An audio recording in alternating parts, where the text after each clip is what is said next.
Hey everybody, I'm back to do my recent vinyl finds, and in this one I'm doing exclusive jazz, and I've had a lot of great success with finding some amazing jazz albums lately. Actually, this whole year I've just found some incredible stuff, and can't say that I've spent a lot of time looking, but yeah, I've just found some incredible stuff. So I got a tip yesterday at my favorite record store that they were going to have some, they just got in some really great stuff. They're going to have some original Blue Notes out this morning.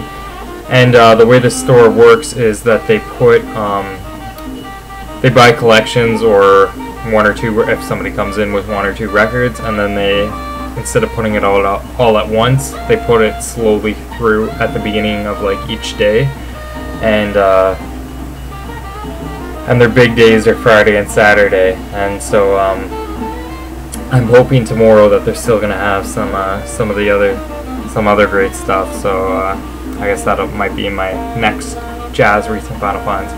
But anyways, enough with the talking. I'll get started. The stuff I couldn't be happier with. First up is Yusef Lateef's The Complete, and when I first saw this, I thought, oh, the complete Yusef Lateef, and it's Atlantic, so I thought like maybe a compilation of his Atlantic recordings, but no, this is actually a record that he made for Atlantic called The Complete. A little misleading, but yeah, just it's a great album, and you know, like most of Yusef Lateef's late 60s stuff, early 70s, Eastern influence, and he plays multiple instruments, the flute, tenor sax, and you know, a number of others, but it's on that beautiful green and blue Atlantic, the stereo label for the that spanned most of the 60s, I guess. And yeah, it's really solid recording. Definitely worth checking out for the people who just thought his prestige recordings or whatever may be the best. It's definitely not quite as good as Eastern Sounds, I think, is his most famous recording, but still a great record. He even does a version on the last track, You're Somewhere Thinking of Me. He even does vocals where he sings the vocals, which is pretty cool. The rest of the record is doesn't have any vocals, but yeah, on that track he sings, and you know, for some jazz musicians, at least for me, I kind of imagine what they sound like. I know it was that way for John Coltrane. That when I started getting into him, before I'd heard any, you can go check out on YouTube, and he has a lot of radio interviews that or at least a couple that he did. And that's pretty cool, just hearing some of his thoughts and stuff. But I remember that when I finally first heard him speak for the first time, I thought that's exactly how I imagined that John Coltrane would sound. And but maybe I'm a little biased because I'd heard "I Love Supreme" at that point, so the chanting with "I Love Supreme" that might have given it away. But a long-winded explanation just to say that the vocals of Yusef, he doesn't sound at all like I would imagine him to sound. He's a good singer though, pretty good singer, but it's just not what I would have expected him to sound like. Another record I picked up, and by the way, all these jazz records that I'm going to show, they're all US first pressings. This is Solo Monk. was super happy to find this because I really enjoy solo piano music. I don't have a lot. I just have Keith Jarrett's The Cone Concert record that a lot of people have, and some classical solo piano. But I've always the record that I wanted to get the artist that I wanted the most in solo piano was Thelonious Monk, because he's my favorite pianist. Just he may not be the most technical pianist of all time, but his musical mind is just amazing. Like, you can hear it in his playing, his uniqueness, his plotting. Some people may even think it's a little sloppy at times, and I mean slight amount, but it's just really the most interesting piano playing I've ever heard. And I mean, a lot of people have imitated Monk's style, but there's only one Thelonious Monk, and this is a great recording. The one that I wanted the most was Thelonious Monk in San Francisco, I believe. That may not be the exact title of the album, but it's Thelonious Monk something San Francisco. But I was also really happy to find this album. There's a lot of standards on here, but he still plays it in his own way, and he also does some of his own tunes. So this says demonstration, not for sale, and it has this WLIR, and there's another record that I picked up with that on it, and I don't know if that means it was part of a radio station or what, but anyways. Okay, next for the Blue Notes that I found. This is the one that I was probably the happiest to find. Basra, Pete LaRocca. Actually, I shouldn't say the happiest to find, because I wasn't the most this was the one that I was least familiar with, but after playing it, the one that I enjoyed the most. Joe Henderson is just a beast on this record. Not a beast in heavy playing, but he really shines on this record. And I showed this record in my recent posting for Conrad's video, because I just picked it up. But yeah, this is none of these are 47 West 63rd labels. I think, yeah, all of them are just that New York label. But I believe they're all originals. The store, they put that they're all, you can see there, US 1965 Blue Note, stereo, first press, Van Gelder year. So, and the store, they really do their research and make sure that they're not giving misleading information. I've never had a problem with them before, and no reason not to trust that these are all originals. Next one, it's playing in the background right now.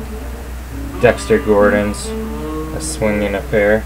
As you can see, it just, I love that shine on some of these Blue Notes. But yeah, this is it's got Sonny Clark, Butch Warren, and Billy Higgins drums. Billy Higgins also plays on the next Blue Note record that I'm going to show. Oh yeah, so this is I don't know if I even spoke about this. It was my favorite pickup because yeah, it's just a fantastic record. And while there's not really any Eastern instruments, it kind of has a slight Eastern vibe to this record, and but it's pretty well just a strong hard bop record. Yeah, and this Dexter Gordon album is just a classic hard bop record too. And finally, Herbie Hancock's debut, Taken Off. It's cool because this has Freddie Hubbard, Dexter Gordon, who I just showed, and also Billy Higgins and Butch Warren, the rhythm section. Was it Butch Warren too on Dexter Gordon? Yeah, so same rhythm section on both these records. But pretty impressive too. It's cool like having to line up that for your debut. And I think this record's most known for Watermelon Man, the opening track, which is really great. See, a lot of people only know Herbie for his fusion days, but especially too because those are easier to pick up. But he was a great hard bop piano player before. Actually, I prefer this style to. I'm not the biggest fusion fan. There's a lot of fusion records that I really enjoy in a silent way, you know. But Bitches Brew has never struck me as the amazing record that a lot of people say it is. But I don't know. I don't want to shit on Bitches Brew right now, but I don't know. It just seems like, you know, like even when Miles Davis talks about it in his book, that it was just him trying to target the rock crowd, so they just pretty much hit record and jammed for hours, and then put the best takes of that jam into Bitches Brew. But I don't know, when I listen to it, it doesn't seem that cohesive, and it's just kind of, I can appreciate Bitches Brew, and I really like it. I mean, I like it quite a bit, but I don't love it, and I love this record. So those are the 3 Blue Notes. I don't know if I showed the label on this, but it's pretty much the same as the other one that I showed. Just a New York label.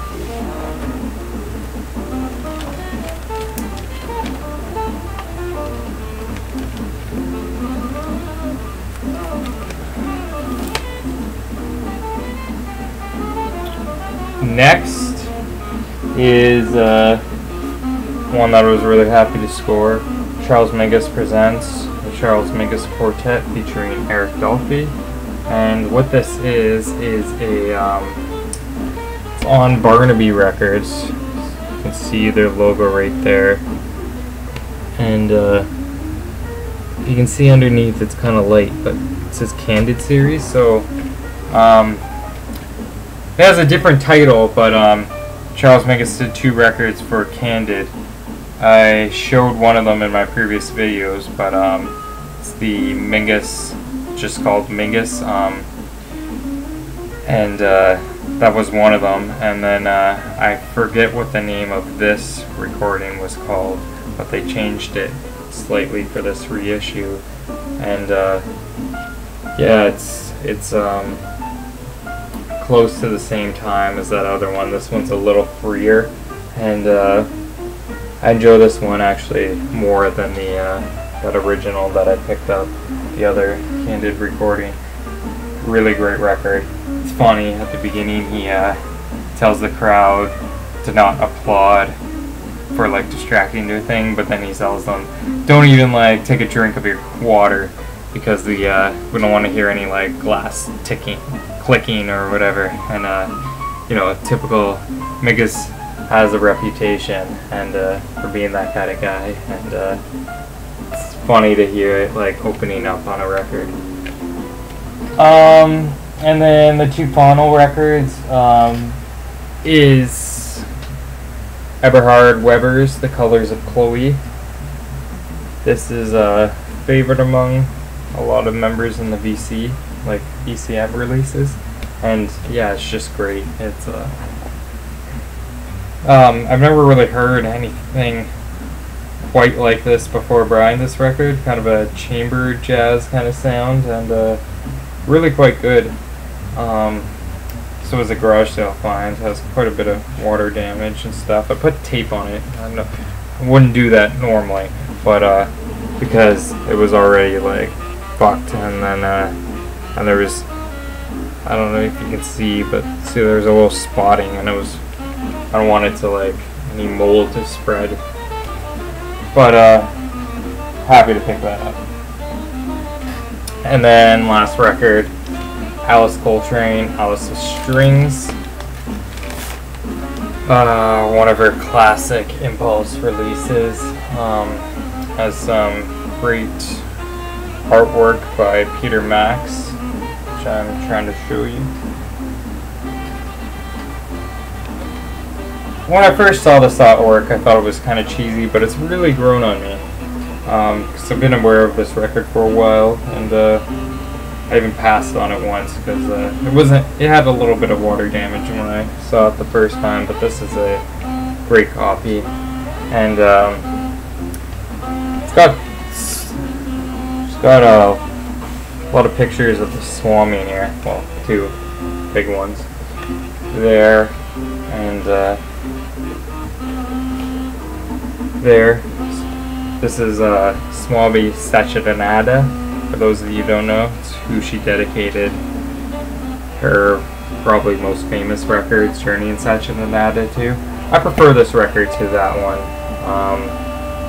Journey in Satchidananda I find a little overbearing at times, and I find it incredibly hard to concentrate on anything when that record's playing, like even more so than some of the crazier free jazz records that I have in my collection, like Ascension or Spiritual Unity. But this is a much easier listen, and really great too. And that's not to say that I don't enjoy Sergei Satchinet. I just think sometimes it can be a challenging listen. And yeah, this came out in the 71, I believe, and Impulse record. It's on that label. So yeah, just I guess I'll do a recap. I'm gonna do that for now on. Just a nice little recap of everything that I've shown at the end of my videos when I show a recent vinyl finds. So Solo Monk, and I don't know if I said that before, but these are all original American pressings. Alice Coltrane with Strings, Everhard Weber's Colors of Chloe. Oh yeah, except for they're all original except for this record. Charles Mingus presents Yusef Lateef's The Complete, not a compilation. Herbie Hancock's Taking Off. Watermelon Man. Dexter Gordon, A Swingin' Affair.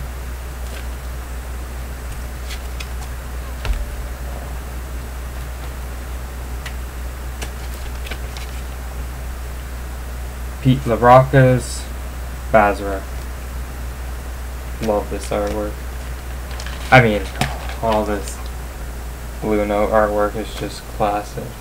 But anyways, just elated to find all these records, and